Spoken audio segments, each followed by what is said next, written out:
because it's a very lengthy topic. It will take many days for a complete presentation. So since Ajay has already discussed about the leukemia, patients requiring transplant, etc., I'll start with a patient we did transplant in Maitha itself recently. She was a 15-year-old 10th standard girl who had nodes with high WBC count. We diagnosed her as TALL.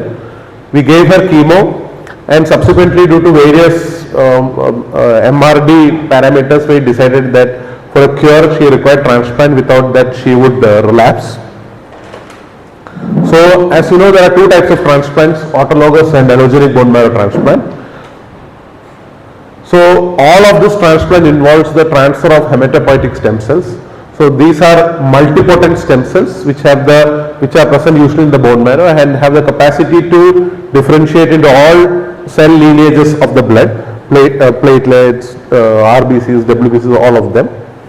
Usually they are situated in the bone marrow, but at low concentrations it is present in the peripheral blood also, and also in the umbilical cord of a newborn baby. So this girl needed an allogeneic bone marrow transplant, the reason for which I will explain later. The most important step in the donor selection is an HLA matching. So as you know, HLA lies in the 6th chromosome, the smaller arm of the 6th chromosome. The HLA genes synthesize the MHC complex, which involves in rejection and acceptance of the grafts. So here you can see the picture. It's a short arm of chromosome 6. It contains various genes. The important genes which are here in the red, they are class 1 and class 2, HLA A, B, C, DQ, DR, DP and DR. So how do you do a HLA match? You take 2 ml sample from the patient, EDTA blood, and 2 ml from that of the donor. You send it independently to the lab using different methods like next generation sequencing, NGS. They type the HLA of the patient and of the donor. Then we manually compare and see whether they are matching. This is her and her brother's HLA. If you see the HLA A locus, B locus, C locus, DRB1 and DQB1 are all identical with the patient. So this is a fully matched sibling of our patient. So we decided to perform an allogeneic bone marrow transplant with a sibling which is fully matched, which is known as a matched sibling transplant. The other transplant is a match unrelated, where it is fully matched, but the donor is not a sibling, but it is an unrelated, not blood, not genetically related to you. That donor may be at anywhere, not in your family.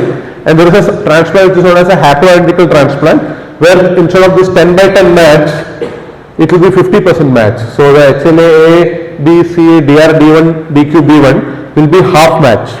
So it will be 5 by 10 match. So that is the latest modality in transplant.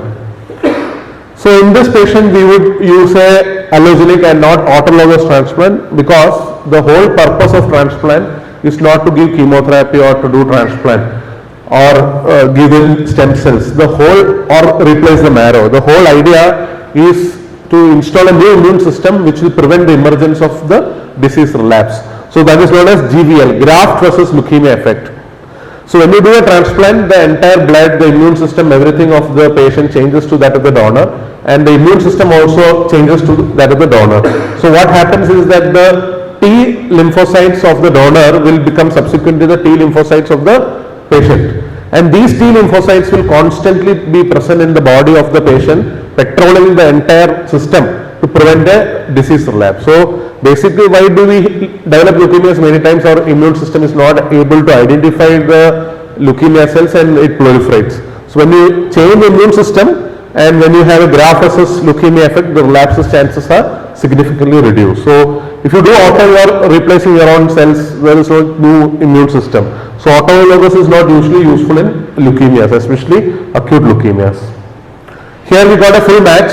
We did the workup of the donor and the patient. She needed a transplant. Even if she was not fit, we would have done the transplant. If she was unfit, we would have used a less intense protocol. If she was really fit, a young girl, we did a fully strong toxic doses of chemotherapy and was given. And the patient's workup is, the donor's workup is done because you have to some donors may be HIV positive, we don't know, or having some other diseases, or the donor may be a pre-leukemia patient, it may be a familial leukemia, you are transplanting a pre-leukemia into a patient. So to prevent those things, we do a checkup of the donor also. Both were found to be fit.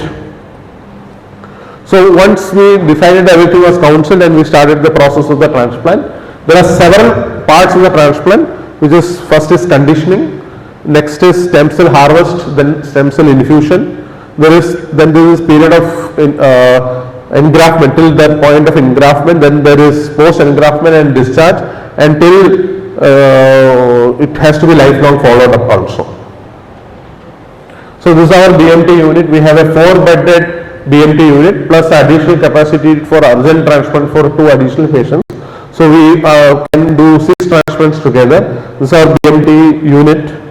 So this is the inside of the BMT unit. It is totally isolated from the routine floor and the ward of the hospital. So this is the process of the, so in these rooms the patient will be kept usually during the time of transplant. If you can see what is the process of conditioning. The first process, conditioning, where you give chemotherapy and radiation to the patient so that the bone marrow is emptied, you make space for the incoming stem cells. The main purpose is to immunoablate the patient. So if you just give the stem cells, even if it is fully matched to the patient from the donor, the stem cells would be rejected because it is not an autologous stem cell, it is from somebody else. So even if fully matched, it can be rejected. So we give such high doses of treatment so that the recipient's immune system is totally ablated and the cells are likely to be taken up. And we also give chemotherapy or radiation so that the remaining cancer or cells whichever is there is also ablated. So during this time they will spend inside the BMT room, which is positively pressured so that the atmospheric air doesn't come inside, only the air goes outside. There will be regular flow of fresh air through the HEPA filters, around 12 exchanges will be there per hour. So this is one of our patients who is undergoing harvesting. So once you give this chemotherapy to the patient, concurrently you start the mobilization of the stem cells from the donor. So what is mobilization is that usually the bone marrow houses the stem cells. In mobilization what we do is that we give some unofilgrastim GCSF which we give, and for 5 days, on the 5th day the concentration of the stem cells is high in the peripheral blood. So why it is high in the peripheral blood? It is not because of increased production of stem cells. Stem cells doesn't grow like that. It is slow growing cells. After giving these medicines, the stem cells mobilize from the bone marrow to the peripheral blood. So that is known as mobilization. And once the stem cells are there in the peripheral blood in large numbers, they can be taken out by an apheresis process, similar to the same machine which we use for the platelet collection. So similar to that, the circuits are different, the protocol is slightly different, and if you can see, this is the bag, this looks like a blood bag, this contains the stem cells, and this is the machine which is used for apheresis of the stem cells. So here is one of our other patient who is undergoing harvest from the peripheral donor from the peripheral blood. You can also take the stem cells directly from the bone marrow. Usually we prefer it for benign diseases, not in all benign diseases sometimes, but mostly in malignancies we always prefer peripheral blood stem cells because the potency of GVL, graft versus leukemia effect, is more because the amount of lymphocytes which we collect usually from the peripheral blood is higher. So the incidence of relapses is said to be reduced. So in some thalassemias and all we can use, or sickle cell we can use from the bone marrow also. But many times the donors are not usually so willing to take the patient to the OT and get it done because under anesthesia and all it is required. So mostly we have seen most of the donors are willing for peripheral blood stem cell donation. So here we can see this is this person who is along with me has brought the stem cells from Germany. So we had a patient of AML who needed a transplant. So the patient didn't have a match in the family. So but he had a match in the donor international registry. We found a match from Germany The donor there agreed. The same process of harvesting, mobilization occurred there, and the product which you saw was shipped to our hospital in Maitra Hospital. And you can see this was my previous hospital. That is also, so this is the product which you can see here. It's just like blood product. So once we collect the stem cells, what we do, we infuse it. There is no operation during the infusion. What we do is just like a process of blood transfusion. It is infused to the central line, it goes to the heart, and heart pumps it, and the stem cells go to the bone marrow, and it is captured in the bone marrow because there is a space where the stem cells are usually found. So it is captured inside the bone marrow, and they start growing from there. So here we are infusing stem cells to one of our patients in Maitra. So this was a very small child of sickle cell disease who received a bone marrow harvest, was 8 months old, for sickle cell. So this I am infusing stem cells to another patient. So it's an infusion basically. Here you can see this is a medical student whose donor was outside. She donated and her infusion is happening. So this is our room in Maitra, where it is not a normal room, it is a positively pressured room with HEPA filter and room air exchanges. While the transplant infusion is done, the patient stays there so that the patient doesn't get any external infection, especially viral infections or some bacterial infections. If you can see the room here, there is an indicator in the top, this one, which shows the positive pressure inside the room when compared to the outside area. So here you can see a child who is playing and enjoying while the infusion occurs. After the infusion, when he is recovering, waiting for the bone marrow to recover. If you infuse today on 1st of December, stem cells won't start, the counts will not become normal tomorrow. It will take at least 10 to 14 to 21 days for the platelets to pick up to become more than 20,000, for the neutrophils to become more than 500. Till that time, usually the patient is at high risk of severe neutropenic sepsis, patient is at risk of internal hemorrhage, anemia, a lot of things. So you have to monitor very closely. They may not develop any fever because they don't have any neutrophils. The sign of sepsis will be just a tachypnea, maybe some tachycardia. They may not develop much pain. Even if they have a anal abscess, they won't have any findings there because there is no cell to do inflammation. So you have to be very careful, very monitor, very closely. Even the subtle sign of infection, you have to start antibiotics after sending for blood cultures. This children transplant is relatively okay. There is no much of complications because children taking chemotherapy better in general. Even in pediatric oncology also they take in better than adults usually. But adult transplants are more complicated because they have more comorbid diseases, complications maybe slightly higher in adults. In children mostly we are afraid of relapses, and adults we are more concerned about the side effects of the transplant.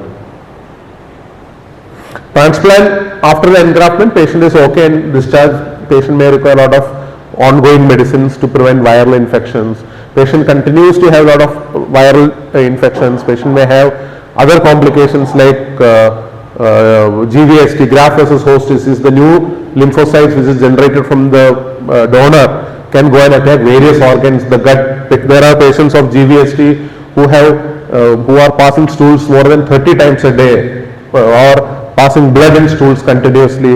It can be acute. They may have liver failure also. They may have several viral infections which is not seen in normal individuals. They may have a lot of CMV infections which can be life-threatening. They can have adenovirus infections. They can have BK virus infections. All sort of infections they can have. The stem cells may be rejected also. The patient may be persistently, permanently neutropenic, may not have a recovery of bone marrow. The transplant may be rejected during the process or even after that. There may be, of course, after transplant, many of them relapse also. That is also there. So transplant is not at all as always smooth as I mentioned, but when it has to be done, it has to be done because there is no other option. If you don't, we only do a transplant when there is no other option. If you, in certain diseases, if you don't do transplant, the outcomes are 10%, 15%. If you do a transplant, the outcomes are 50%. We hope that the patient who we do a transplant will fall into that 50, who is cured without much of problem. But we never know that whether they will be that. Otherwise, we won't do the patient transplant who we can forecast that may not pull out of transplant. Autologous transplant is basically a stem cell rescue. Especially in adults, it is done more commonly. In patients like multiple myeloma and certain relapsed lymphomas, what we do is that we give such a high dose chemotherapy that this malignancy goes away, and the stem cells are collected prior to giving this high dose chemotherapy, so that the stem cells are not affected by the chemotherapy which we are giving, and these stem cells are infused. So whole purpose is that to give a high dose so that the chemotherapy can be given and destroy the entire lymphoma or the myeloma cells, while we can regenerate the bone marrow back using the stem cells which is collected. If you don't collect stem cells and do this treatment, such a high dose, the bone marrow will never recover, and patient, maybe myeloma and lymphoma will go away, but patient will not survive because there is no bone marrow to have a normal neutrophil or platelet count subsequently. The indications for allogeneic bone marrow transplant is AML, adult ALL, relapsed AML, mostly leukemias, aplastic anemia, MDS, myelofibrosis, some lymphomas, sickle cell disease, hemoglobinopathy like thalassemia. Autologous, mostly in adults it is done, myeloma, Poem syndrome, amyloidosis, lymphomas. In pediatrics also in certain patients it is done, autologous, especially solid organ tumors. Mantle cell lymphoma in upfront in adults. In adults, a lot of data is there for autoimmune disease like multiple sclerosis. We do the hematopoietic stem cell transfer with high dose, a rescue with hematopoietic stem cell, we give high dose chemotherapy. And there is systemic sclerosis also, there is good data. This is not neurological stem cells. There is no data for neurological stem cells. These are all ICMR approved guidelines for multiple sclerosis. So what happens in multiple sclerosis is that multiple sclerosis happens because of the raw T cells which go and attack the myelin in the CNS. So we give such a high dose chemotherapy that the T cells are destroyed and the new immune system is created from the stem cells which are harvested before giving chemotherapy. So that is the end of my talk. So it was a very brief overview about transplant. If there is any doubt, we can discuss.